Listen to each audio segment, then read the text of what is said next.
Hi, everybody. Welcome back to Dave's Math channel. This is another video on my daily math problems, which I post every few days on the Facebook group Classical Mathematics. And this is another one I posted a few days ago. This one concerns consecutive integers divisible by squares. So anyway, let's begin. So here's the problem statement. The problem's to find the smallest four consecutive positive integers, each of which is divisible by a non-trivial square. So I just mean a square of an integer bigger than one, like 4, 9, 16, 25, so on. So how would we do this? Well, the trick here is to use a important result. This is a result called the Chinese remainder theorem. And there's actually an algorithm to implement it called the Chinese remainder algorithm. It's a pretty complicated algorithm. I'm not going to go through the algorithm, but there is an algorithm, suffice it to say. But first, I think I should tell you what the Chinese remainder theorem says. So, suppose we have a system of, these are called congruencies. So, we have a system of equations of the form x is congruent to a1 modulo M1, A2 modulo M2, all the way up to AN modulo MN. And what that means, in case you guys are familiar with moduli, this is just the remainder when you divide. So in other words, what we're saying is we have these numbers M1, M2 up to MN, and these are all positive integers and they're pairwise co-prime, meaning that none of them have any common prime divisors. That's pretty key. Um, so if that's the case, then and A1 through AN can be arbitrary integers. If that's the case, it turns out there's a unique solution modulo this thing called capital M, which is the product of all the moduli. Um, and there's a unique solution. I wrote X is congruent to A. Usually we just keep it as X. But anyway, and then the Chinese remainder algorithm, which I mentioned earlier, is a complicated algorithm that gives you the solution. And I've actually used this algorithm, but it's pretty complicated, and I'd rather not describe it. And we don't really need it for this problem because at least when you're using software like Mathematica, which is what I use, Mathematica has a built-in function called Chinese remainder. You can just give it all the AIs and all the MIs, and it'll give you this. So, how does this help us solve this particular problem? Well, I think the thing to note here is that we can cast this problem in the form of where we can use a Chinese remainder theorem or the Chinese remainder algorithm. In this case, our moduli are just squares of, well, they're squares of integers, but we might as well let them be squares of primes because by, the fundamental theorem of arithmetic, every integer we can write as a product of primes. And, if a number is divisible by the square of an integer, it's also divisible by the square of each of the prime divisors of that integer. So it's simpler just to consider prime. Moduli, they're all squares of primes. So now we have these four primes, which I'm calling P1, P2, P3, and P4. And our moduli are just the square of those primes. And what we really want, we want the first, the smallest integer we can call x. And that has to be divisible by the square of one of these primes. But then x plus 1, x plus 2, and x plus 3 also have to be divisible by the squares of other primes because, those are the four consecutive integers we want to find. X is the smallest of them. X plus 1 is the next one. X plus 2 is the third one. Then x plus 3 is the fourth one.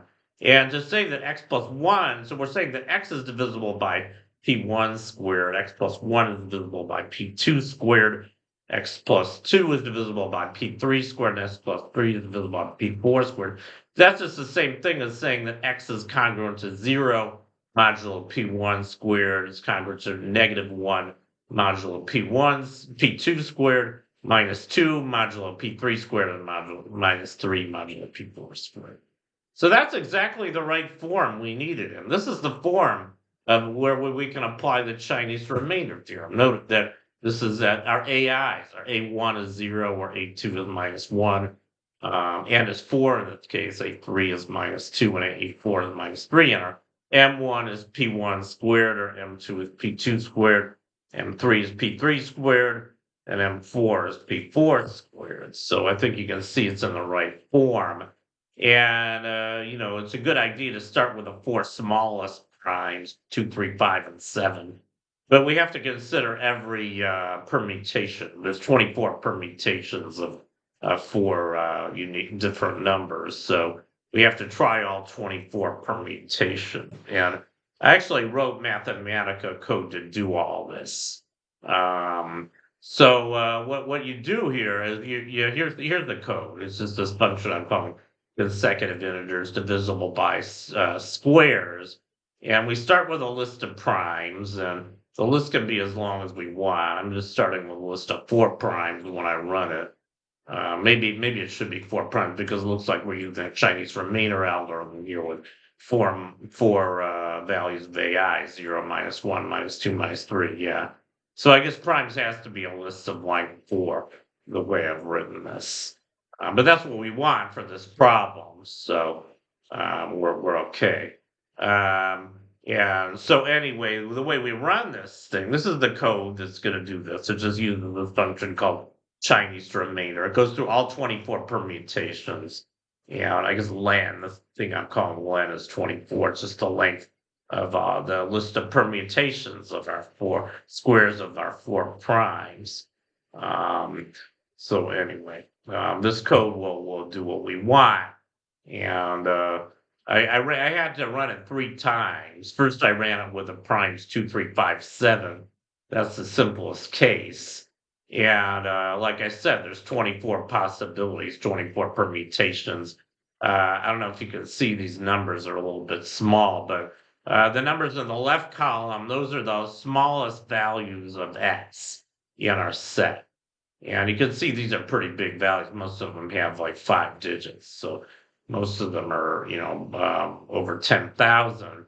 It turns out the smallest number in this list was 3,624.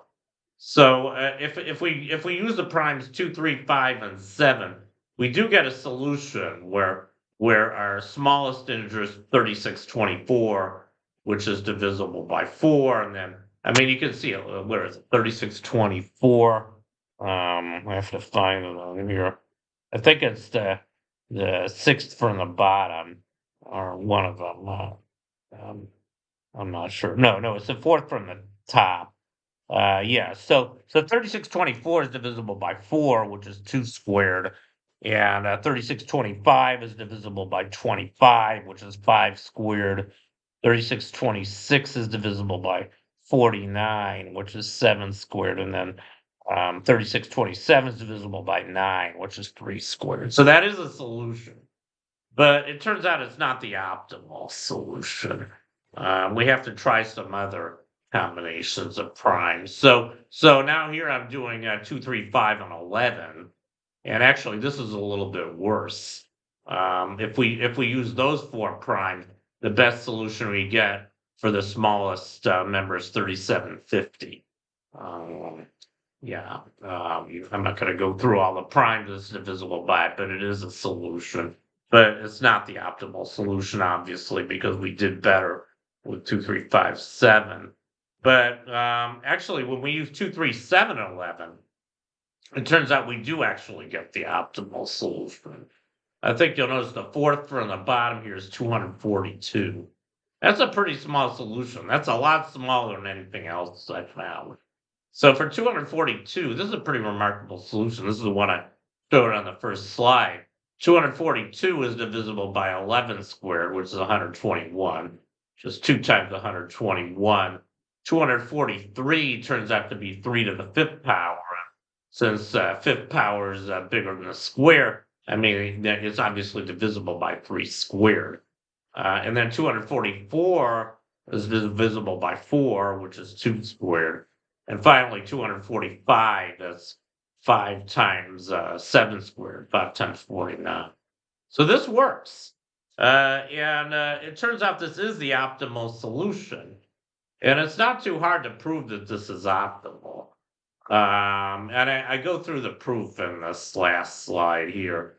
How do we know this is optimal? Well, consider the smallest element, 242. That's 2 times 11 squared. Um, suppose first, let's suppose that our solution had a bigger prime than 11. Well, whatever that prime is, its square has to be less than or equal to 242 or less than 242. We're going to get a better solution. The only prime whose square is less than 242, it's bigger than 11, is 13. 13 squared is 169. 17 squared is already too big. That's 289. So if there's a better solution with 13, it better have 169 in it, because 338, which is 2 times 169, is too big. But 169 won't work because we have to have 4 consecutive numbers in our solution, and if 170 is not, that's what's called a square-free number. 2 times 5 times 17. It's not divisible by any square. And similarly, 167, that's a prime. That's not divisible by any squares either. And at least one of those numbers has to be in our solution of 169, isn't it? So this won't work. 13 won't work. That means that the biggest prime in our solution has to be 11. And there's only one case we didn't consider. That was the prime, the 2, 3, 7, and 11, I think. Was that right? No, we already did that one. 2, 5, 7, and 11. And can we do better with that? Well, it turns out we can't, and it's actually pretty easy to see that you can't because the solution we found has 2 times 11 squared, 242. The only way we could do better is to have 11 squared itself, 121. And 121 doesn't work for the same reason 169 doesn't work, because 119 is square free, 7 times 17. 122 is also square free, 2 times 61. And any solution that has 121 has to have either of those numbers in it, so it doesn't work. So we have found the optimal solution. I just proved it's optimal. And that concludes this video. That's how to solve this problem. And it turns out, I mean, I kind of, when I posted this problem on Facebook, I wasn't all that careful because it turns out, there's a website called the Online Encyclopedia of Integer Sequences, or OEIS. And, one of the guys solved this problem. He just looked this up on OEIS. It turns out that there is a sequence on OEIS that has, the smallest numbers that are, I guess, divisible by, of course, small sets of consecutive numbers that are divisible by, each divisible by a non-trivial square, and even bigger powers than squares. You can do it for cubes or for powers, and he just looked it up and found the solution. So I have to be a little more careful when I post my problems, but anyway, so that's the solution to this problem. And thank you for watching. Long live math. And I'll see you guys next time. Bye.